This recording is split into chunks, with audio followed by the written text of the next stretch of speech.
And I don't want to come off as a full of shit conspiracy theorist, but there was a so-called biker war that was taking place in Oregon between the Gypsy Jokers and Free Souls, 2007, 2008.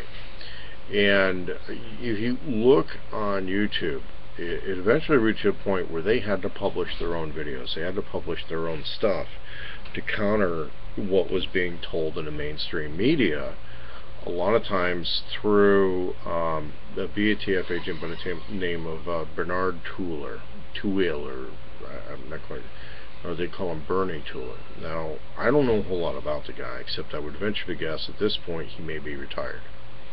Or if he's not retired, then he's getting an age waiver to stay within the BATF, because 5 years ago he was in his 50s. Supposedly these guys have a mandatory retirement age of 55. There was a lawsuit filed by members of the Gypsy Jokers against one of the local police departments that had some kind of mass pullover, mass arrest, where a lot of this information came out. It was also published in some local papers. But what happened, and I believe the Outlaws Motorcycle Club had sent a representative from Los Angeles up to this area to run a tattoo shop or something like that. They were trying to get people to join. Oregon isn't really claimed by any single club, so a lot of these clubs would have representation here. So what happened was they found the BATF, which tends to be the premier agency when you're talking about biker clubs, was shadowing them. They also have a record of working through friendly elements of local law enforcement agencies, and we know they've been active in a lot of areas, but they tend to be the main agency with the biker world. You also see a bit of involvement from the DEA and FBI with the DEA guys. A lot of them may actually be bikers, and that gets into some really iffy stuff when it comes to control of certain recreational chemical businesses, because a lot of times you're getting into some real gray areas of the way things work. But just to give you an idea, I'm looking on another screen here at a situation from a couple hundred years ago, the Boston Massacre. The Boston Massacre was, I think, 5 killed, 5 or 6 wounded. The Waco shootout was 9 killed, 18 wounded. Okay, this is twice the body count of the Boston Massacre. Word coming out from previously reliable sources in the South. There's a group called Sons of the South Motorcycle Club. They were not present, but they tend to have eyes and ears in a lot of places, and so they put their word out. One of their guys who publishes a lot of stuff off of one of their websites that has a tendency to be accurate has provided information regarding what the conflict was between the Cossacks and the Banditos. Well, the Banditos are represented one percenter club in Texas. Okay, so among the biker club thing, that means that they would be the ones who have a recognized right to have Texas in a rocker type patch shape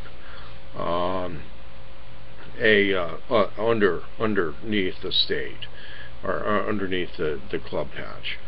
Is what they call triple patch clubs, which means usually there's an upper patch, which would be the sometimes it's the road name of the individual guy, other times it's just the name of the club, other times it might be the city they're from. There's an upper patch, and there's a center patch, which is club specific. And now if it's a international or national club or something like that, that's their main logo. And then the lower patch will be what state they're from usually. And the 1%er clubs will claim the right to have the 1% the state patch. Well, that's disputed in a lot of places. For example, Patriot Guard Riders are a national club. They'll claim the right to have a state patch on there. Cossacks is not an outlaw club. Okay, they're a biker culture club, but they're not officially an outlaw club, but they are tough guys. According to information I've received from another viewer, which I consider to be credible, is they've also recruited current and former law enforcement officers into the Cossacks. That's a policy also held by another club which is active in Oregon called the Iron Order. Iron Order is also active in several states. Iron Order is, my understanding is a lot of Iron Order members were U.S. Marshals. Now, U.S. Marshals specifically has a lot of veterans in it, and so Iron Order is going to have a lot of guys that go back and forth between maybe military service and federal service, which tends to be when Marshals it's a different animal. Okay, they tend to be the manpower that comes and goes when the feds need a larger task force put together. The other thing is they work on a contract basis, so a lot of people who might be contract U.S. Marshal at one time might be bounty hunters at another time. They might be working for the CIA at another time. They kind of go in this netherworld between hired help and on-call government professionals. So there's different status with that. So for a lot of them to act as bikers, it's not remarkably different from the Expendables from the recent Stallone and action movie franchise, or it's like the All-Star cast. Okay, not remarkably different from that. The Cossacks, though, is a larger club. They've got a lot of people that get involved, and they pretty much they play by the rules for the most part. But I said they play by the rules; they don't always play by the law. So the conflict between them and the Bandidos was that traditionally only 1% or outlaw clubs would be able to claim the right to wear that bottom rocker patch. Now, in the tough guy culture, the deal is that if somebody who is not authorized according to the dominant outlaw club is wearing a state patch, then they would depatch them, and usually that means beating them up and cutting the patch off their jacket or their vest and saying you don't have a right to claim the state as territory, blah blah blah, so we're going to depatch you guys.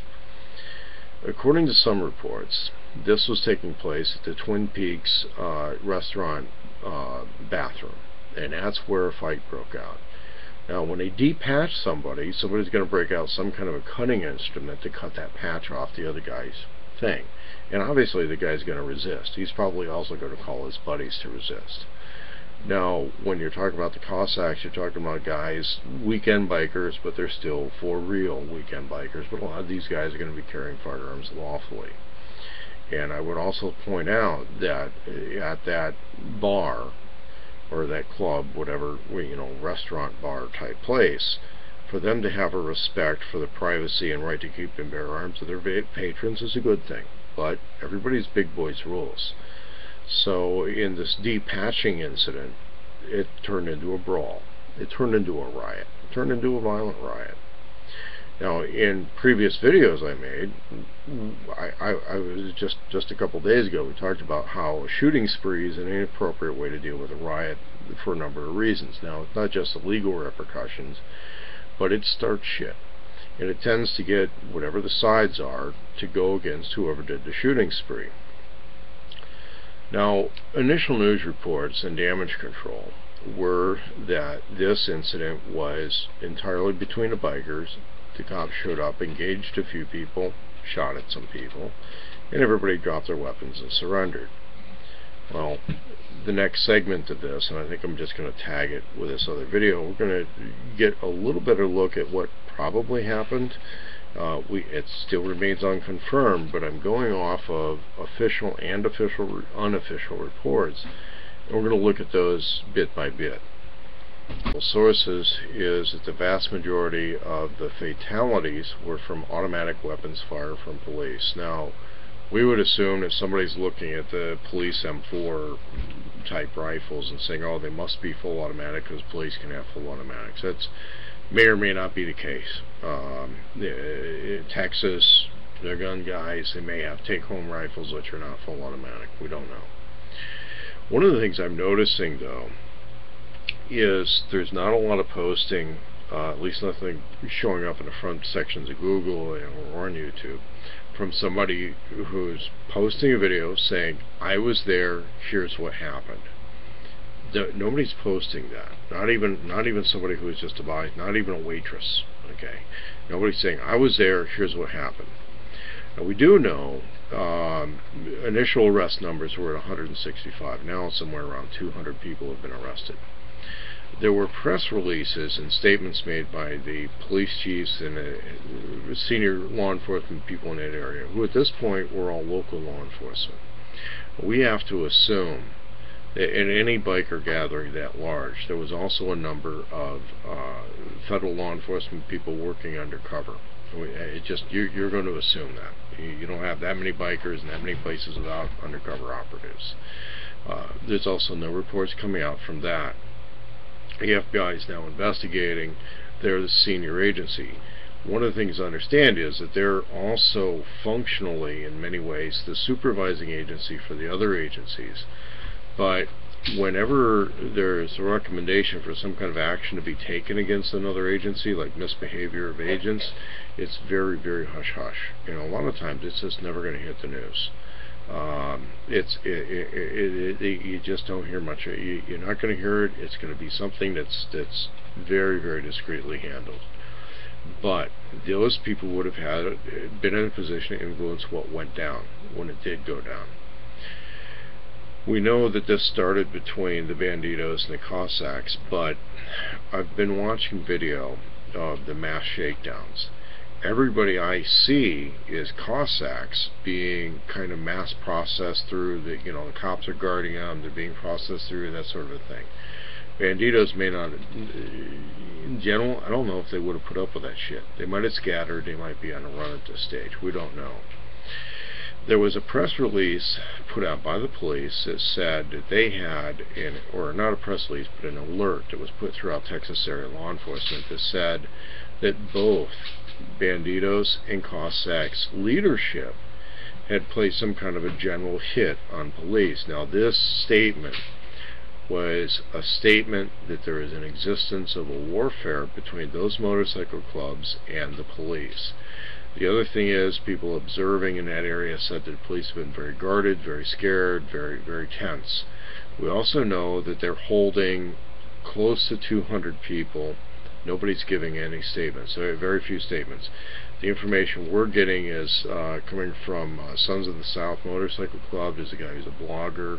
There's other people who are getting it, and they're saying they have to protect their direct sources. Apparently, most of the people who are there are being told by somebody with tremendous amounts of reach, shut up, don't say anything, don't make any public statements. The leader of the Banditos went on media to say publicly that no, we don't have a hit against the police, we don't want that kind of trouble. He appears genuinely scared of the pictures and videos, and that's because those guys know that if there's a hit list, they're on it. So they're going to be very scared of that. The Cossacks may not have as deep of an understanding of how that works as a club that's already been branded as a target by the government. The Cossacks will learn that, but they may also be attempting to make a deal to present their case. So in that sense, we don't know. What we do know is that spontaneously several of these people did exchange gunfire with the police. It's not clear quite yet where that started, where that didn't. What it's looking like, though, is that somebody from among the Cossacks had pulled guns on somebody from among the Banditos. The police decided that they were that anybody with a weapon visible was a combatant, and then they engaged. They probably gave some kind of mass order, everybody drop weapons, get down. Some people didn't. Maybe there was gunfire exchange. Now, one of the videos I was going to make, and I hadn't uploaded, how do you tell the difference between a situation you can talk yourself out of versus one where it's just plain game on? Usually, the way you tell that it's just plain game on, multiple shots. If you're hearing gunshots before you're hearing anybody say, get up, get down, do what I tell you, I want your wallet, or I want this, If you hear gunshots first, it's game on. It's purely a tactical situation. If you see somebody waving a gun and talking, might as well listen to what they have to say and think of what your response is going to be. Under those types of rules of engagement, there was already gunfire, I suspect, when a lot of this just went. Sympathetic fire, probably. But the outlaws are scared. The tough guy club of non-outlaws are apparently not giving any of their own statements. They're either obeying or they figured out how to be scared. We're also looking at a situation where, you know, the premier agency that's involved in campaigning against the right to keep and bear arms is also the premier agency to be involved in the biker world. Okay?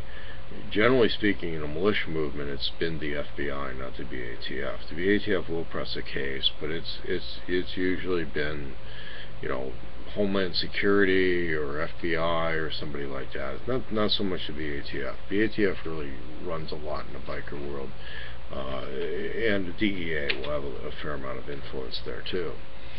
And a lot of times they're going to do it through surrogates of local agencies that accept federal funding and supervision on their cases. That's what I think we're seeing here. But they're not going to show their faces initially. They're not going to. What I'm looking at in this is we've got this certain level of consistency that's showing up in the press releases from the various people. The consistency parallels a conflict that took place here in Oregon between supposedly took place between the Gypsy Jokers and the Free Souls, where they started publishing their own stuff saying, listen, we're not at war with each other.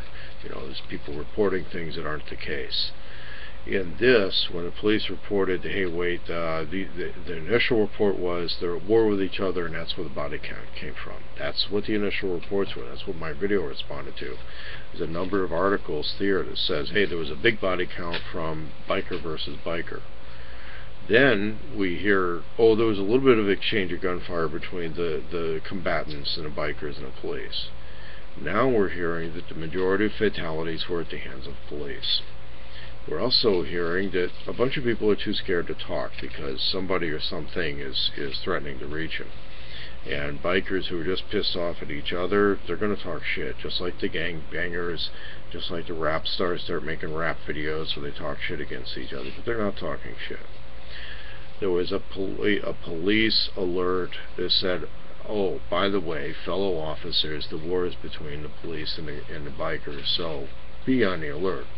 Alert for opportunity or alert for watch your back. We don't know. May have been all of the above, right? But when the bikers come out and post their own statement saying, listen, we didn't declare any war, this is where we start talking about false flags and hidden agendas.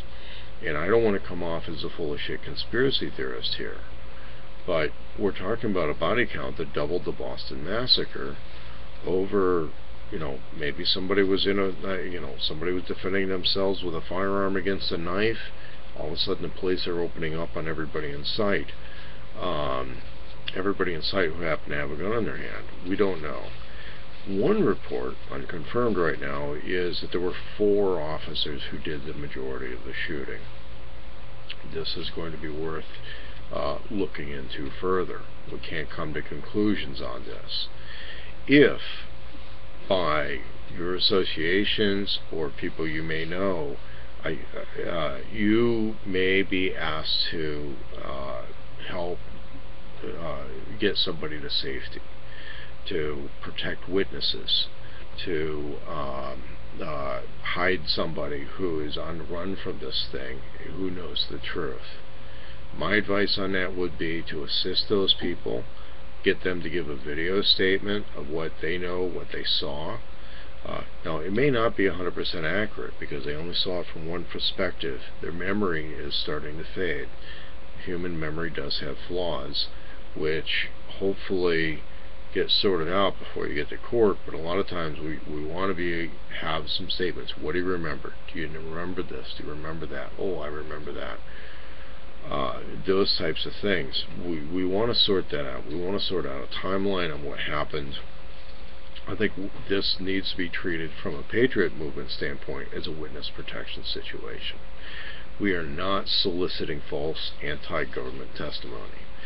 We're not in a position of giving somebody a free vacation someplace because they're willing to badmouth the government. But I think it's worth looking at right now the fact that several people are being held under threat of death penalty offense type charges, and I think that threat may be so that they would see things a certain way. So obtaining testimony and evidence may be a priority for those in Texas who want to know the truth and have an idea what they're dealing with. This isn't, but I have to stress the point, this isn't something where you simply want to entertain a conspiracy theory. And so you may want to have contact with the media, have these people give a media interview, and then put them back into hiding. At that point, you're also going to make some adult decisions over the risks involved, and I can't make those decisions for you. I'm in an unsafe position because of that shit. I got cops that live on my street. I've got federal buildings too close for comfort. I'm not in a position to be able to provide that, but I think it needs to happen.